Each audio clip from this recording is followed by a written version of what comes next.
الحمد لله نحمده ونستعينه ونستغفره ونؤمن به ونتوكل عليه ونعوذ بالله من شرور أنفسنا ومن سيئات أعمالنا من يهده الله فلا مضل له ومن يضلله فلا هادي له ونشهد أن لا إله إلا الله وحده لا شريك له ونشهد أن سيدنا ونبينا ومولانا محمدا عبده ورسوله وصلى الله على النبي وعلى آله وأصحابه وأزواجه وذرياته وسلم تسليما كثيرا كثيرا أما بعد فأعوذ بالله من الشيطان الرجيم بسم الله الرحمن الرحيم أم يحسدون الناس على ما آتاهم الله من فضله صدق الله العظيم وقال النبي صلى الله تعالى عليه وسلم إياكم والحسد فإن الحسد يأكل الحسنات كما تأكل النار والحطب أو كما قال عليهم الصلاة والسلام.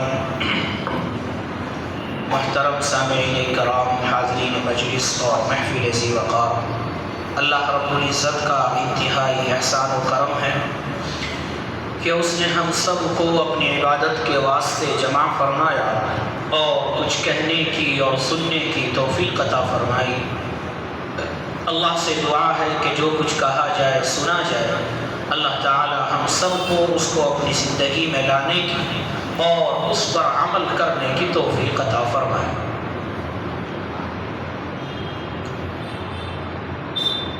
انسان کو اللہ تعالی نے پیدا کیا ہے اپنی عبادت کے واسطے،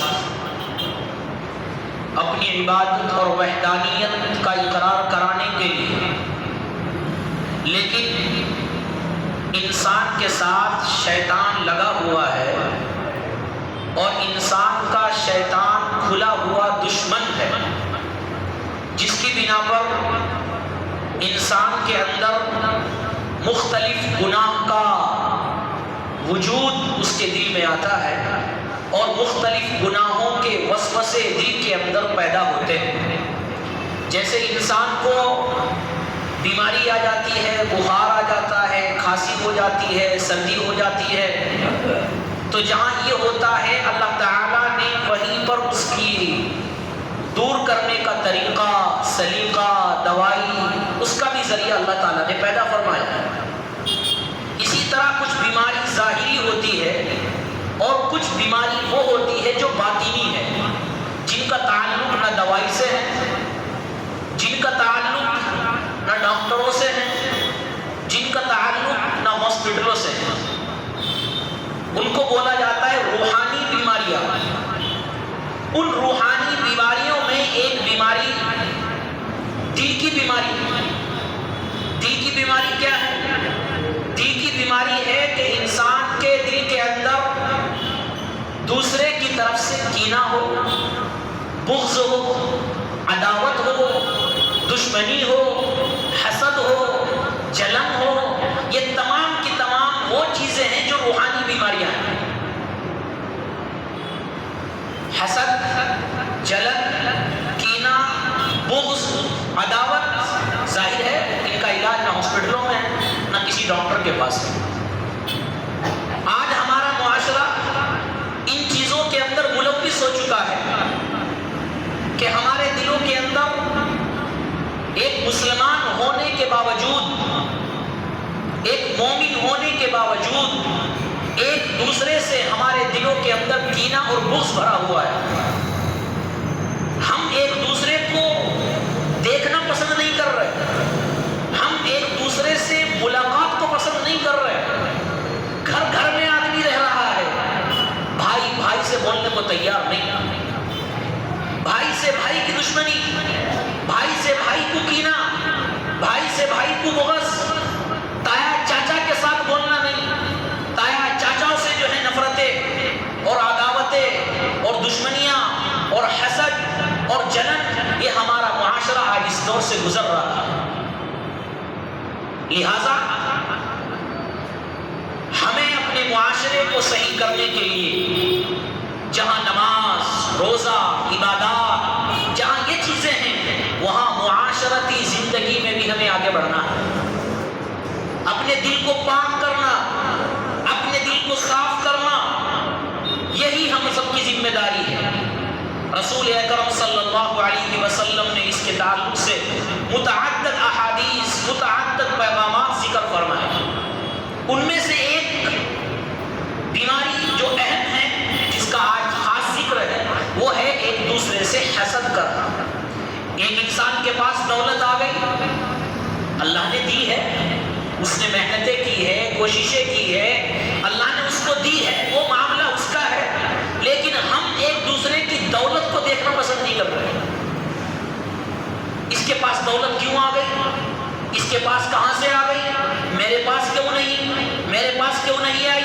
میں بھی تو اللہ کو ماننے والا ہوں. اس طرح کے شیطانی خیالات ہمارے دلوں کے اندر آ رہے ہیں. کسی کے پاس علم ہے، اس کے پاس کیوں علم آ گیا؟ میرے پاس کیوں نہیں؟ ایک انسان عمل کر رہا ہے، عبادتیں کر رہا ہے، یہ کیوں کر رہا ہے، میں کیوں نہ کروں؟ ایک انسان کے پاس عہدہ چلا گیا، کرسی مل گئی، اس کو عہدہ کیوں مل گیا؟ یہ تو اس لائق نہیں تھا، میں اس عہدے پر فائز ہوتا، میں اس کرسی پر بیٹھتا، میں اس لائق تھا. ایک انسان کو شہرت مل گئی، عزت مل گئی، دوسرے انسان کو، اسی کے بھائی کو، اسی کے پڑوسی کو، مسلمان کو جلن ہو گئی. اس کو اتنی شہرت کیوں؟ اس کو اتنی عزتیں کیوں؟ اس کو اتنی رفعتیں کیوں؟ اس کو اتنا بڑا مقام کیوں؟ اس کو اتنا بڑا رتبہ کیوں؟ مجھے کیوں نہیں؟ یہ آج ہمارے دلوں کے اندر اور ہمارے اندر بیماریاں ہیں.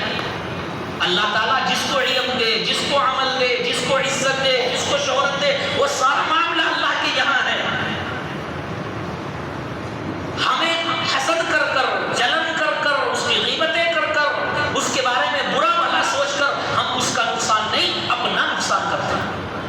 ہم اپنا نقصان کرتے ہیں. ایک انسان تمنا کرے کہ اس کے پاس جو دولت ہے، جو عہدہ ہے، جو شہرت ہے، وہ عزت ہے، اس کے پاس سے ختم ہو کر میرے پاس آ جائے.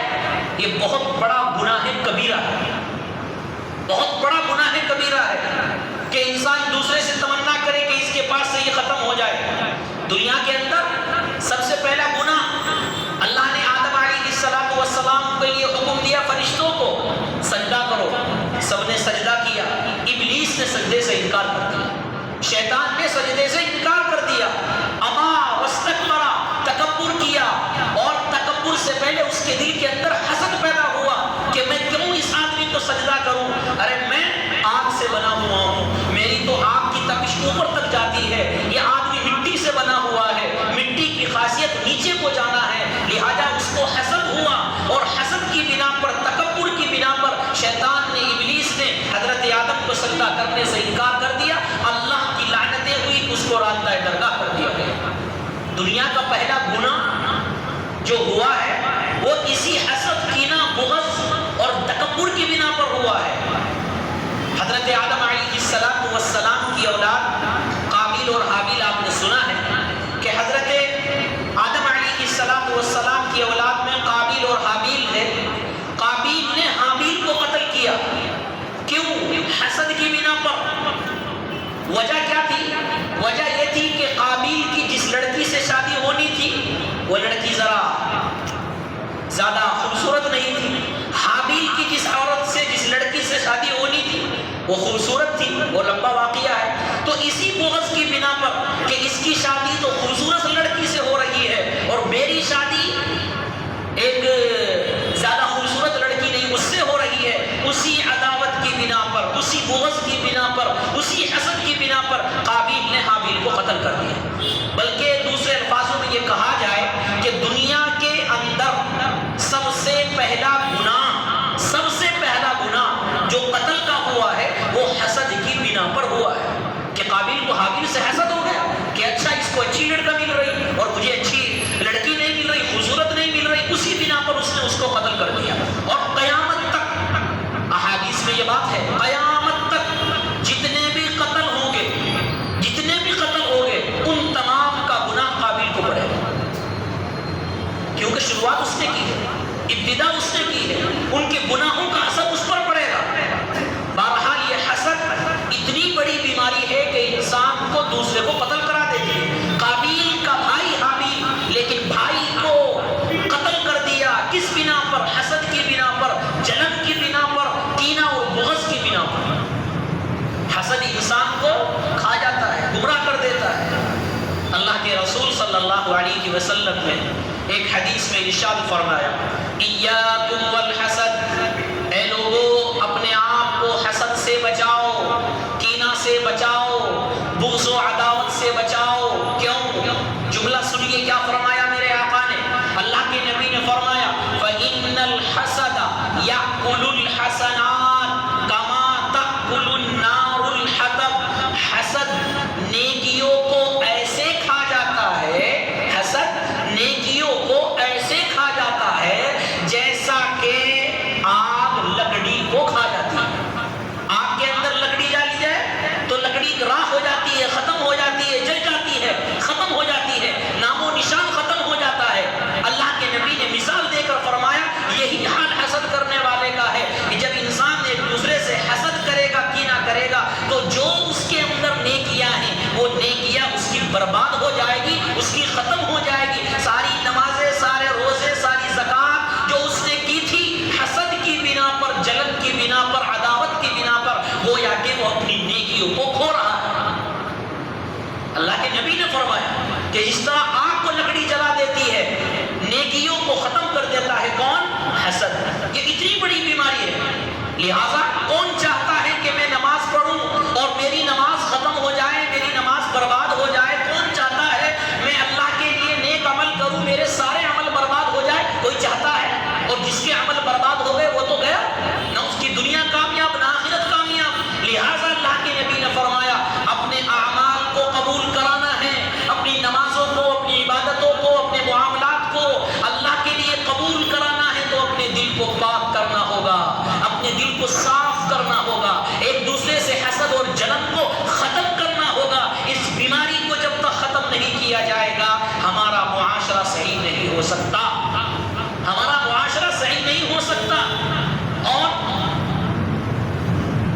جب کوئی آگ جلتی ہے، لکڑی کو جلاتی ہے، جب لکڑی ختم ہو جاتی ہے تو آگ کا ایک حصہ دوسری کو کھا جاتا ہے، یہاں تک کہ وہ آگ جلتی جلتی ایک دوسرے کے حصے کو کھا کر کیا ہو جاتی ہے؟ ختم ہو جاتی ہے۔ جب تک لکڑیاں تھی لکڑیوں کو جلا ڈالا، جب سب کچھ ختم ہو گیا تو وہ آگ ایک حصہ دوسرے حصے کو کھا جاتا ہے، یہاں تک کہ وہ آگ خود بخود کیا ہو جاتی ہے؟ بجھ جاتی ہے۔ یہی معاملہ حسد کرنے کا ہے کہ انسان دوسرے سے حسد کرے گا، کینہ کرے گا، بغض کرے گا، یہاں تک کہ وہ خود اپنی نیکیوں کو برباد کر دے گا۔ اتنی بڑی بیماری ہے، اتنا بڑا گناہ ہے یہ حسد کرنا، جو آج ہمارے معاشرے کے اندر عام طور پر پایا جاتا ہے۔ اللہ کے نبی صلی اللہ علیہ وسلم نے ایک حدیث میں ارشاد فرمایا لا یجتمع فی عبد مومن، انسان کے دل کے اندر دو چیزیں جمع نہیں ہو سکتی۔ کیا؟ الایمان والحسد، ایمان اور حسد دونوں چیزیں جمع نہیں ہو سکتی۔ اگر حسد ہے تو ایمان گیا، اور اگر ایمان ہے تو حسد نہیں ہو سکتا۔ اللہ کے نبی کا فرمان ظاہر ہو گیا، اور اللہ کے نبی فرمانا یہ چاہتے ہیں کہ اگر ایمان والے ہو تو حسد نہیں ہو سکتا، ایمان والے کی شان نہیں۔ دو چیزیں ایمان والے کے اندر جمع نہیں ہو سکتی۔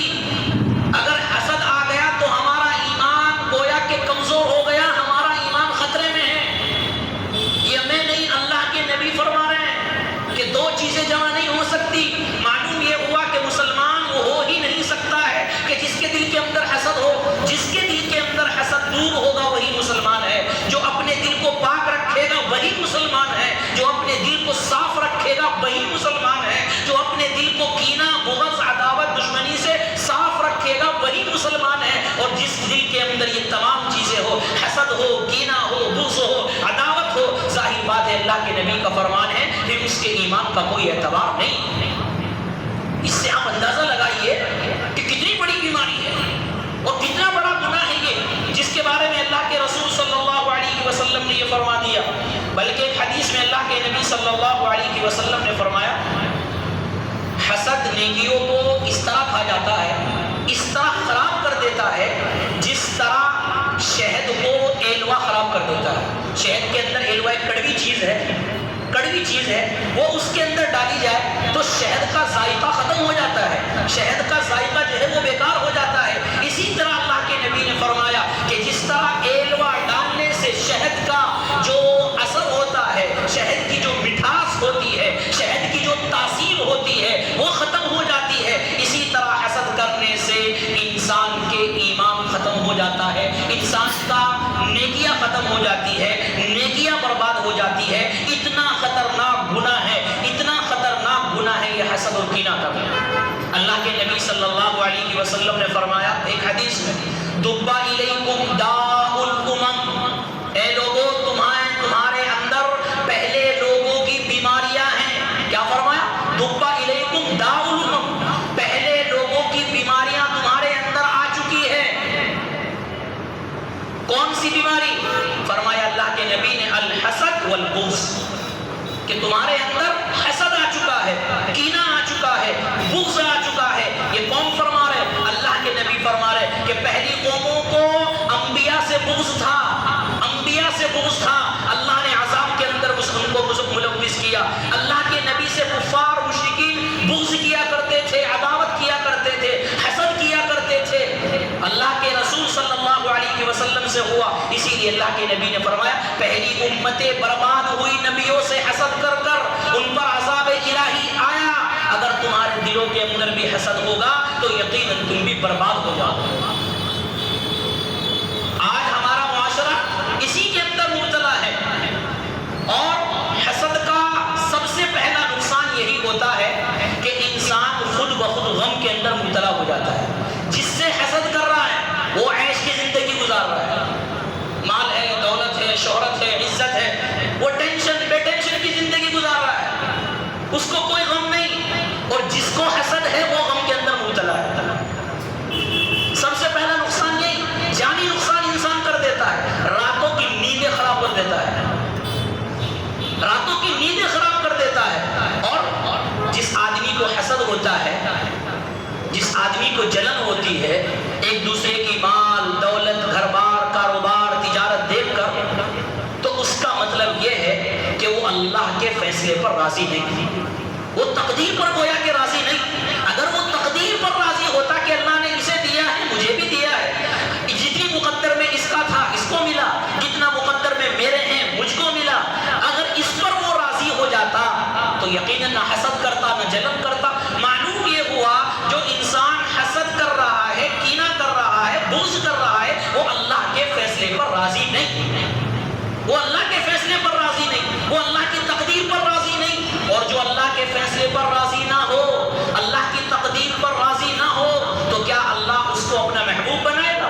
کیا اللہ اس کو اپنا پسندیدہ بنائے گا؟ تقدیر پر راضی رہنے کے لیے ضروری ہے کہ اللہ نے اس کو دیا ہے، مجھے بھی جتنا میری قسمت میں تھا مجھے مل رہا ہے، مل کر رہے گا، جتنا میری قسمت میں لکھا ہوا ہے آنا ہے اس کو کوئی روک نہیں سکتا، اس کو کوئی ختم نہیں کر سکتا، اور جو قسمت میں نہیں ہے میں کتنی بھی کوشش کر لوں گا، میں کتنی بھی محنتیں کر لوں گا، جو تقدیر میں نہیں ہے وہ آ کر نہیں رہے گا۔ تو انسان جب حسد کرتا ہے گویا کہ وہ اللہ کی تقدیر کا انکار کرتا ہے، اللہ کے فیصلے کو ٹھکراتا ہے۔ لہٰذا جس کو اللہ نے جو کچھ دیا ہے اس پر ہم رشک کریں۔ رشک کا مطلب یہ ہے کہ اللہ نے اس کو دیا ہے، اے اللہ تو نے اس کو دیا ہے، اللہ مجھے بھی دے۔ اللہ تو نے اس کو مال دیا ہے، یہ اللہ کی راہ میں خرچ کر رہا ہے، اللہ تو مجھے بھی اتنا مال دے کہ میں بھی اللہ کی راہ میں خرچ کروں۔ اللہ تو نے اس کو علم دیا ہے، یہ لوگوں کو تقریروں سے، تحریروں سے نفع پہنچا رہا ہے، اللہ مجھے بھی علم عطا فرما، میں بھی لوگوں کو فائدہ پہنچاؤں، میں بھی لوگوں کی خدمت کروں۔ اللہ یہ خدمت کر رہا ہے، میرے اندر بھی وہ صلاحیت پیدا، اس طرح کی دعا کرنا جائز ہے۔ اللہ اس کو گھر دیا، اس کو مال دیا، مجھے بھی عطا کر دے تاکہ میں بھی تیرے راستے میں، اللہ تیرے راستے میں خرچ کروں، اس میں کوئی گناہ نہیں۔ لیکن یہ نیت کرنا کہ یہ آیا کہاں سے مال، اس نے کہاں سے کمایا، کروڑوں کا مکان بنا لیا، گاڑیاں لے لی، کار لے لی، فلاں چیز لے لی، اسی کڑھل میں ہم اپنے آپ کو مبتلا کرتے کرتے زندگی گزر جاتے ہیں۔ اللہ کے نبی صلی اللہ علیہ وسلم کی مجلس لگی ہوئی ہے، ایک صحابی آئے، انصاری صحابی، وضو کا پانی ٹپک رہا ہے، اللہ کے نبی نے فرمایا دیکھو جنتی آ رہے ہیں. کیا فرمایا؟ جنتی آ رہے ہیں. صحابہ اکرام نے ٹکٹکی باندھ کے دیکھا انصاری صحابی ہے, ایک عام صحابی ہے, چلیے کوئی مسئلہ نہیں. اگلا دن ہوا, پھر مجلس لگی ہوئی ہے, پھر وہی صحابی آئے, اللہ کے نبی نے فرمایا دیکھو جنتی آ رہا ہے. 2 دن ہو گئے, تیسرے دن پھر مجلس ہوئی, تمام صحابہ بیٹھے ہوئے ہیں. اللہ کے نبی نے پھر فرمایا دیکھو جنتی آ رہا ہے, پھر وہی صحابی. تینوں دن ایک ہی صحابی آئے اور تینوں دن جنت کی خوشخبری دی. صحابہ حیران ہو گئے. حضرت عبداللہ بن عمر بن عاص رضی اللہ عنہ کو ایک جنون پیدا ہوا کہ اللہ کے نبی نے ان کو جنت کی بشارت دی ہے, جنت کی خوشخبری دی ہے, آخر کوئی تو معاملہ ہے. صحابہ کو تو شوق تھا نا جنتی بننے کا, صحابہ کا تو شوق تھا نا اللہ کے قریب ہونے کا. چنانچہ عبداللہ بن عمر بن عاص رضی اللہ تعالی عنہ فوراً انصاری صحابہ کے پاس گئے اور کہا اے صحابی میں آپ کے گھر مہمان بننا چاہتا ہوں. حالانکہ مقصد کیا تھا؟ مقصد ان کا یہ تھا کہ تاکہ دیکھوں ایسا کون سا عمل کرتے ہیں, ایسا کون سا عمل کرتے ہیں کہ جس عمل کی بنا پر اللہ کے نبی نے جنت کی بشارت دی ہے. چنانچہ 3 دن مہمان رہے عبداللہ بن عمرو بن عاص ان کے گھر میں, لیکن 3 دن تک دیکھا وہی ایک عام عمل, وہی نمازیں, وہی ذکر و اذکار, وہی عبادات جو ہم سب کرتے ہیں. صاحب عبداللہ بن عمر کہتے ہیں کہ جو ہم کرتے ہیں وہی وہ کرتے ہیں, مجھے کوئی خاص عمل نظر نہیں آیا الگ سے کچھ جو ہمارے سے کچھ الگ ہو. جب 3 دن ہو گئے کچھ نظر نہ آیا, اپنے جیسے عمل نظر آئے. جو جب 3 دن ہو گئے ان انصاری صحابہ کو کہا کہ آج سے میری مہمانی ختم ہے, میں اپنے گھر جا رہا ہوں اور میرے آنے کا مقصد یہ تھا کہ تاکہ آپ کے اعمال کو دیکھوں کہ اللہ کے نبی نے آپ کو جنت کی بشارت دنیا کے اندر دے دی ہے. 3 دن تک لگاتار جنت کی خوشخبری, جنت کی بشارت دی ہے. میں آپ کا وہ عمل دیکھنے آیا تھا کہ کس عمل کی بنا پر اللہ کے نبی نے آپ کو بشارت دی ہے, لیکن مجھے کچھ خاص الگ سے نظر نہیں آیا. آپ ہی فرما دیجئے آپ کو معلوم ہو کہ اللہ کے نبی نے آپ کو کس عمل کی بنا پر جنت کی بشارت دی ہے. وہ انصاری صحابی کہنے لگے میرا تو کوئی عام معمول نہیں ہے, وہی نمازیں وہی عبادتیں جو عام طور پر کرتے ہیں یہی ہے, لیکن ہاں ایک ہو سکتا ہے کہ اللہ کے نبی صلی اللہ علیہ وسلم نے یہ بات دیکھی ہو سکتا ہے اس بنا پر جنت کی بشارت دی ہو. کہا فرمایا کیا؟ کہ اتنا ہے کہ جب میں رات کو سوتا ہوں اپنے دل کو کینہ سے بغض سے صاف کر کے سوتا ہوں. کیا فرمایا؟ اپنے دل کو کینہ سے بغض سے پاک کر کے سوتا ہوں. ان انصاری صحابہ نے جب یہ کہا تو حضرت عبداللہ بن عمرو بن عاص رضی اللہ عنہ نے کہا کہ یہی وہ عمل ہے کہ جس کی بنا پر اللہ کے نبی نے دنیا کے اندر جنت کی بشارت عطا فرمائی. اب اس سے اندازہ لگائیے کہ جب دل پاک ہوگا, دل صاف ہوگا, جنت کی بشارتیں دنیا کے اندر مل رہی ہیں. صحابہ اکرام کو دل کی صفائی پر جنت کی خوشخبری دی جا رہی ہے, جنت کی بشارتیں دی جا رہی ہے. یہ وہ صحابہ اکرام رضوان اللہ تعالی علیہ مجمعین ہے. ایک حدیث میں عبداللہ بن مسعود رضی اللہ تعالی عنہ نے فرمایا اے لوگو اللہ کی نعمتوں پر دشمنی نہ کرو. کیا فرمایا؟ اللہ کی نعمتوں پر دشمنی نہ کرو. کیا مطلب؟ اگر کسی کے پاس کوئی نعمت دیکھ رہے ہو, اللہ نے گھر بار, تجارت, کاروبار, مال و دولت, عزت, شہرت, یہ سب کچھ دی ہے, یہ اللہ کا انعام ہے, تو اس سے حسد کر کر گویا کہ آپ اللہ کی نعمت سے دشمنی کر رہے ہیں. ارے اس کو اللہ نے دیا, تجھے کیا مطلب ہے؟ تو نے تو نہیں دیا نا, تو نے تو نہیں دیا نا. اب اس کو اللہ نے عزت, شہرت سب کچھ دیا ہے, جو کچھ دیا ہے, تجھے کیوں جلن ہو رہی ہے, تجھے کیوں حسد ہو رہا ہے؟ گویا کہ تو اللہ کے فیصلے پر راضی نہیں, اللہ کی نعمتوں سے دشمنی کر رہا ہے تو. اسی لیے عبداللہ بن مسعود نے فرمایا اللہ کی نعمتوں سے دشمنی نہ کرو. آج ہمارا معاشرہ اسی کے اندر مبتلا ہے, اسی کے اندر مبتلا ہے کہ ہم جسے ہماری زبان میں کہہ دیتے ہیں کہ انسان, ہماری زبان میں بول دیتے ہیں انسان اپنے دکھ سے اتنا پریشان نہیں جتنا دوسرے کے سکھ سے پریشان ہے. انسان اتنا اپنی تکلیف سے دکھی نہیں جتنا دوسرے کی نعمت سے دکھی ہے.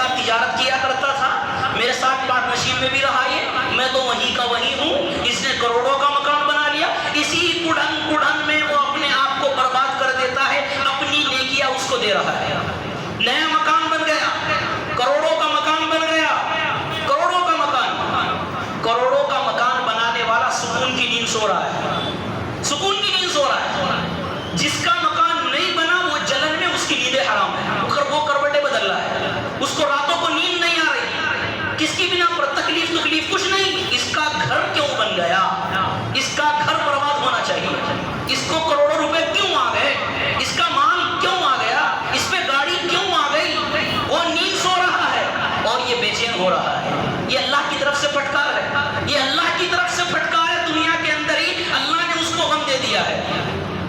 انسان اپنے دکھ سے اتنا پریشان نہیں جتنا دوسرے کے سکھ سے پریشان ہو رہا ہے۔ وہ ہے نا کہانی، ایک پری آئی 3 کالوں کے پاس، کالے آدمی، پری نے پوچھا تو بتا تجھے کیا چاہیے، ایک نے کہا میں کالا ہوں مجھے گورا کر دو، اس نے ڈنڈی ماری وہ گورا ہو گیا، دوسرے سے پوچھا تو کیا چاہتا ہے کہ مجھے بھی گورا کر دو میں چاہتا ہوں، پری نے چھڑی ماری وہ بھی گورا ہو گیا، تیسرے سے پوچھا تو کیا چاہتا ہے، تو اس نے کیا کہا چاہتا تو وہ بھی گورا بن سکتا تھا، اس نے کیا کہا ان دونوں کو دوبارہ کالا کر دو، ان دونوں کو دوبارہ کالا کر دو، اس کو خوبصورتی برداشت نہیں ہوئی، حالانکہ چاہتا تو خود بھی خوبصورت بن سکتا تھا، چاہتا تو خود بھی بن سکتا تھا، لیکن نہیں، اپنے آپ کو خوبصورت بننا پسند نہیں کیا، اس وجہ سے کہ وہ خوبصورت بن گئے، نہیں دوبارہ ان کو کالا کر دیا۔ آج ہمارا حال ہے، مجھے ملے نہ ملے،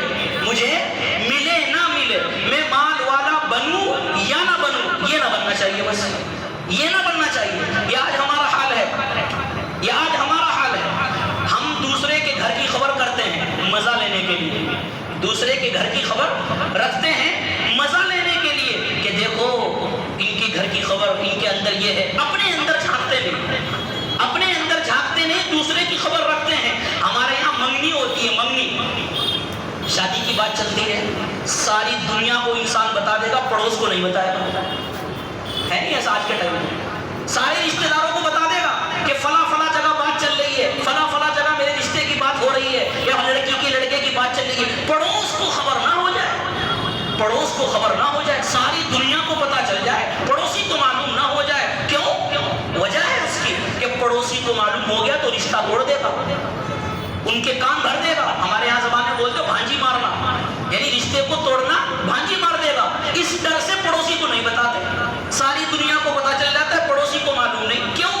اس کی وجہ یہ کہ ہم لوگ حسد کر رہے ہیں، اس بنا پر وہ بتانے کو تیار نہیں، اس بنا پر وہ بتانے کو تیار نہیں ہے، لہذا اگر گھر بن رہا ہے کسی کا تو اس میں ہمیں کیا، اللہ نے اس کو دیا، اللہ مجھے بھی دے، اس میں کیا مسئلہ ہے، اس میں کیا مسئلہ ہے، وہ آرام سے سو رہا ہے، ہماری نیندیں خراب ہو رہی ہے، گھر والے نے بھی کہا کہ چلو اگر تو نیندیں ہی خراب کر رہا ہے، میں بھی گھر کے باہر لکھ دیتا ہوں سلام علی نوح فی العالمین، میں بھی گھر کے باہر لکھ دیتا ہوں ذالک فضل اللہ یؤتیہ من یشاء، میں بھی باہر سب کچھ لکھ دیتا ہوں تاکہ تیری کڑھن میرے گھر کے اندر نہ آئے، تیری نظر میرے گھر کے اندر نہ آئے، تو جلنا ہے تو جل، اور تیرے جلنے سے تو فائدہ ہے نا، بھئی تیری نیکیاں میرے پاس آ رہی ہیں، جلنے والے کی نیکیاں جس سے جلا جا رہا ہے اس کے پاس جا رہی ہے، دنیا کے اندر تو نقصان ہے ہی ہے، جو کچھ ہے غم، آخرت کے اندر اس سے زیادہ نقصان ہے، لہذا دوسرے کی ترقی کو دیکھ کر جلنا چھوڑ دو، کر رہا اس کو اللہ نے قسمت دی ہے، اللہ نے اس کو دیا،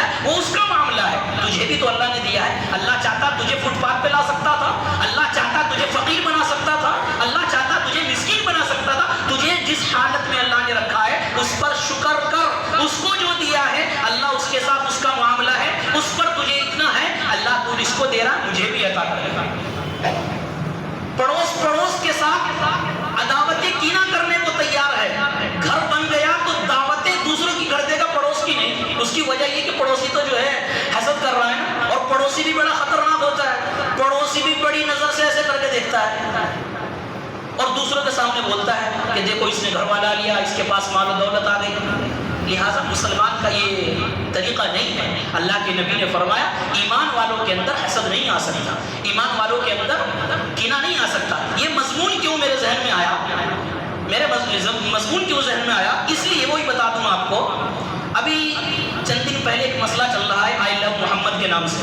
بریلی کے اندر سب کو معلوم ہے، گھروں کے اندر باہر بہت سے لوگوں نے پوسٹر بھی لگائے ہیں بریلی کے اندر آئی لو محمد. تو اس وقت ابھی پچھلے ہفتے میں وہاں یہ چل رہا تھا کہ جس کے گھر کے باہر بھی آئی لو پوسٹر لگ گیا اس پر FIR درج ہو رہی ہے، اس کو پکڑ کر لے جایا جا رہا ہے. یہ ہو رہا تھا. ایک پڑوسی نے کیا چال چلی دشمنی میں، حسد میں، کہ اپنے گھر پر پوسٹر نہیں لگایا، پڑوسی کے گھر میں پوسٹر لگا دیا. کیوں؟ تاکہ FIR درج ہو، تاکہ یہ جیل کے اندر جائے.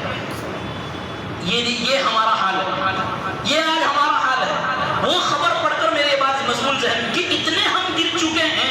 ایک پڑوسی ہونے کے باوجود، پڑوسی کا کتنا حق ہے، اللہ کے نبی نے کیا کیا فرمایا ہے. ایک پڑوسی ہونے کے باوجود، مسلمان ہونے کے باوجود ہم ایک دوسرے کے پیچھے پڑے ہوئے ہیں، ایک دوسرے کو جیل کے اندر پہنچانے کے لیے تیار ہے. کس بنا پر؟ اسی حسد کی بنا پر، اسی جلن کی بنا پر. آج دوسرے تو بہت دور اپنے ہی جلن کرنے لگ جاتے ہیں. اپنے بھائی، اپنے رشتہ دار، اپنے تعلقات والے رشتے جو ہیں وہ نفرتیں کر رہے ہیں. اس گھر کو آگ لگ گئی گھر کے چراغ سے، اس گھر کو آگ لگ گئی گھر کے چراغ سے. دوسروں کی بات چھوڑو، اپنے ہی نفرتیں کرنے لگ رہے ہیں، اپنے ہی دشمنیاں کر رہے ہیں. لہٰذا مسلمان کا طریقہ یہ ہے کہ اپنے دل کو پاک کرے، اپنے دل کو صاف کرے، کینہ سے، بغض سے، حسد سے پاک کرے. ایمان والا وہ ہونا چاہیے جس کا دل پاک ہو. اللہ کے نبی نے فرمایا جس کے اندر حسد ہے تو ایمان نہیں ہے، اور اگر ایمان ہے تو پھر حسد نہیں ہو سکتا. لہٰذا ہمیں اپنے ایمانوں کی حفاظت کرنی ہے، اور اپنے دل کو پاک کرنا ہے،